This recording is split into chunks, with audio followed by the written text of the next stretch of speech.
জননীং শারদাং দেবীং রামকৃষ্ণং জগদ্গুরুং পাদপদ্মে তয়োসিতা প্রণমামি মুহুর্মুহু। আজকে পাঠ করব শ্রীমৎ স্বামী গম্ভীরানন্দজি রচিত শ্রী মা শারদা দেবী পর্ব 13। শ্রী মায়ের প্রথমাগমনের পর তাহার সহিত কিছুদিন এক শয্যায় শয়ন করিয়া ঠাকুর তাহার পবিত্রতা সম্বন্ধে সম্পূর্ণ নিঃসন্দিগ্ধ হইয়াছেন। অতঃপর 1279 সালের 24 জ্যৈষ্ঠ অমাবস্যা তিথিতে ফল হারিণী কালিকা পূজার দিন আসিল। আজ রাত্রে শ্রী শ্রী জগদম্বাকে তাহার ষোড়শী ত্রিপুরা সুন্দরী মূর্তিতে আরাধনা করিবার আগ্রহ শ্রী শ্রী ঠাকুরের মনে জাগ্রত হইয়াছে। কিন্তু পূজার আয়োজন মন্দিরে না হইয়া ঠাকুরের অভিপ্রায়ানুসারে গুপ্তভাবে তাহারি কক্ষে হইয়াছে। এইসব কার্যে ঠাকুর হৃদয়ের সাহায্য লইতেন, কিন্তু হৃদয় আজ কালী মন্দিরে বিশেষ পূজায় ব্রতী। সুতরাং তিনি ঠাকুরকে যথাসম্ভব সাহায্য করিয়া মন্দিরে চলিয়া গেলেন। পরে রাধা গোবিন্দের রাত্রিকালীন সেবা পূজা শেষ করিয়া দীনু পূজারী ঠাকুরের ঘরে আসিয়া অবশিষ্ট আয়োজনে মন দিলেন। পূজাদ্রব্য সমস্ত যথাস্থানে সজ্জিত হইল। আরাধ্যা দেবীর কোনো প্রতিমা না থাকিলেও তাহার জন্য আলিঙ্গন শোভিত পীঠ ঠাকুরের চৌকির উত্তরে পূজকের সম্মুখে স্থাপিত হইল। এইরূপে ষোড়শীর বা ত্রিপুর সুন্দরীর পূজার সমস্ত আয়োজন শেষ করিতে রাত্রি 9টা বাজিয়া গেল। দীনু পূজারী তখন চলিয়া গেলেন। শ্রী মাকে পূজাকালে উপস্থিত থাকিবার জন্য ঠাকুর পূর্বেই বলিয়া পাঠাইয়াছিলেন। এখন তিনি ঘরে আসিয়া নিবিষ্ট মনে ঠাকুরের পূজা দেখিতে লাগিলেন। ঠাকুর পূর্বমুখ হইয়া পশ্চিম দিকের দরজার কাছে বসিয়াছিলেন। মন্ত্রোচ্চারণ সহকারে পূজাদ্রব্য সকল শোধনের পর তিনি যথাবিধি পূর্বকৃত্য শেষ করিলেন এবং শ্রী মাকে নির্দিষ্ট পীঠে উপবেশনের জন্য ইঙ্গিত করিলেন। পূজা দেখিতে দেখিতে মাতা ঠাকুরানীর অর্ধবাহ্য দশা উপস্থিত হইয়াছিল। সুতরাং কেন কি করিতেছেন ইত্যাদি না ভাবিয়া তিনি মন্ত্র মুগ্ধান ন্যায় পশ্চিমাশ্র হইয়া ঠাকুরের সম্মুখস্থ পীঠে উপবেশন করিলেন। তখন মন্ত্রপুত কলসের জল লইয়া ঠাকুর বারংবার শ্রী মায়ের অভিষেক করিলেন। তারপর তাহাকে মন্ত্র শ্রবণ করাইয়া প্রার্থনা মন্ত্র উচ্চারণ করিলেন। হে বালে, হে সর্বশক্তির অধীশ্বরী, মা তো ত্রিপুর সুন্দরী, সিদ্ধিদ্বার উন্মুক্ত কর। ইহার শরীর মনকে পবিত্র করিয়া ইহাতে আবির্ভূতা হইয়া সর্বকল্যাণ সাধন কর। পরে তিনি মাতা ঠাকুরানীর অঙ্গে মন্ত্র সকলের যথাবিধি বিন্যাস করিয়া সাক্ষাৎ দেবীজ্ঞানে তাহাকে ষোড়শোপচারে পূজা করিলেন। পূজান্তে ভোগ নিবেদিত হইল। অবশেষে পূজক নিবেদিত মিষ্টান্নাদির কিয়দংশ স্বহস্তে তুলিয়া লইয়া দেবীর শ্রীমুখে প্রদান করিলেন। দেখিতে দেখিতে বাহ্য জ্ঞান শূন্যা শ্রীমা সমাধিস্থ হইলেন। ঠাকুরও অর্ধবাহ্য দশার মন্ত্রোচ্চারণ করিতে করিতে সমাধিরাজ্যে চলিয়া গেলেন। সে ভূমিতে আত্মসংস্থ পূজক ও পূজিতা আত্মস্বরূপে পূর্ণভাবে একীভূত হইলেন। এই প্রকারে দীর্ঘকাল কাটিয়া যখন মধ্যরাত বহুক্ষণ অতীত হইয়াছে, তখন আত্মারাম ঠাকুরের বুত্থানের কিছু কিছু লক্ষণ দেখা দিল। অর্ধবাহ্য দশার উপনীত হইয়া তিনি দেবীকে আত্মনিবেদন করিলেন।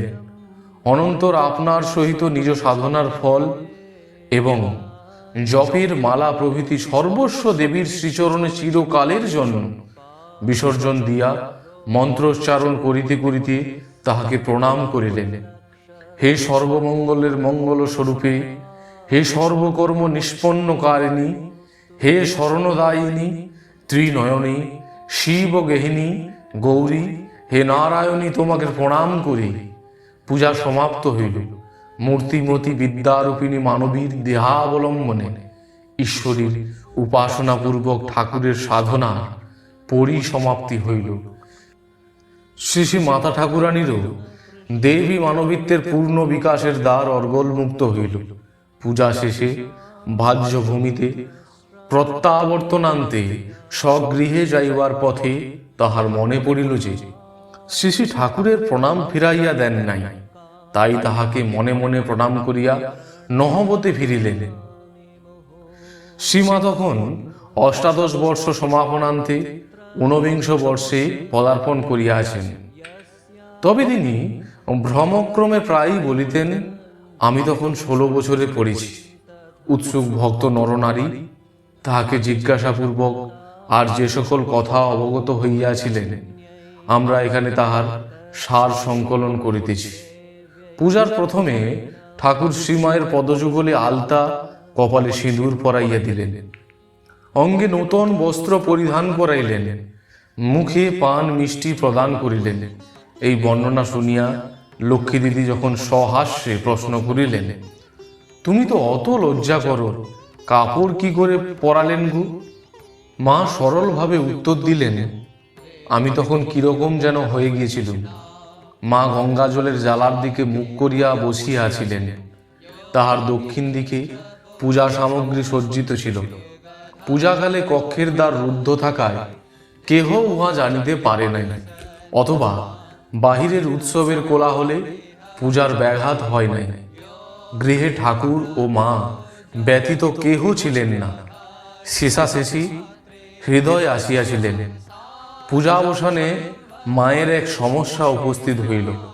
পূজায় প্রাপ্ত শাখা, শাড়ি ইত্যাদি দ্রব্যের কিরূপ ব্যবস্থা হইবে, কারণ তাহার তো আর গুরু মা ছিলেন না যে তাহাকে দিবেন।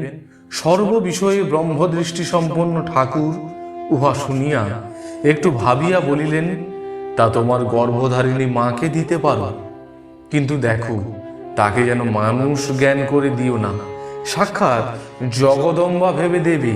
শ্রীমা তাহাই করিয়াছিলেন।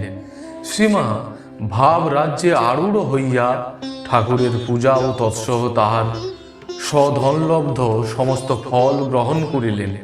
বস্তুত তিনি বিনা সাধনায় সমস্ত সিদ্ধির অধিকারিণী হইলেন। অধিকিন্তু বুথিতা অবস্থায়ও তিনি সর্বজীবে ব্রহ্মবুদ্ধি রাখিতে শিখিলেন। এদিকে শ্রী শ্রী ঠাকুরও সহধর্মিণীর প্রতি সর্বশ্রেষ্ঠ কর্তব্য পালন করিয়া দায় মুক্ত হইলেন। ষোড়শী পূজার পরেও শ্রীমা ৫-৬ মাস রাত্রিকালে ঠাকুরের শয্যা পার্শ্বে শয়ন করিয়াছিলেন। অদ্ভুত অদ্ভুত ঠাকুরের ভাব ও সমাধির সহিত তখনও পূর্ণ পরিচয় না ঘটায় তিনি একদিকে যেমন পতি সান্নিধ্যে আনন্দ পাইতেন, অন্যদিকে তেমনি ভয়ে বিনিদ্র রজনী যাপন করিতেন। তিনি নিজে বলিয়াছেন, ঠাকুর যে কি অপূর্ব দিব্যভাবে থাকতেন তা বলেই বোঝাবার নয়। কখনো ভাবের ঘোরে কত কি কথা, কখনো হাসি, কখনো কান্না, কখনো একেবারে সমাধিতে স্থির হয়ে যাওয়া, এই রকম সমস্ত রাত। সে কি এক আবির্ভাব আবেশ দেখে ভয়ে আমার সর্বশরীর কাঁপত, আর ভাবতুম কখন রাতটা পোহাবে। ভাব সমাধির কথা তখন তো আর কিছু বুঝি না। একদিন তার আর সমাধি ভাঙে না দেখে ভয়ে কেঁদে কেটে কালীর মাকে দিয়ে হৃদয়কে ডেকে পাঠালুম। সে এসে কানে নাম শোনাতে শোনাতে তবে কতক্ষণ পরে তার চৈতন্য হয়। পরদিন ওইরূপে ভয়ে কষ্ট পাই দেখে তিনি নিজে শিখিয়ে দিলেন, এই রকম ভাব দেখলে এই নাম শোনাবে, এই রকম ভাব দেখলে এই বীজ শোনাবে। তখন আর অত ভয় হতো না। ওই সব শোনালেই তার আবার হুঁশ হতো। তারপর অনেক দিন এই রকমে গেলেও কখন তার কি ভাব সমাধি হবে বলে সারা রাত্রির জেগে থাকি ও ঘুমোতে পারি না, এ কথা একদিন জানতে পেরে নহবতে আলাদা শুতে বললেন। জয় গুরু মহারাজ জি কি জয়, জয় মহামায়া কি জয়, জয় স্বামীজি মহারাজ জি কি জয়।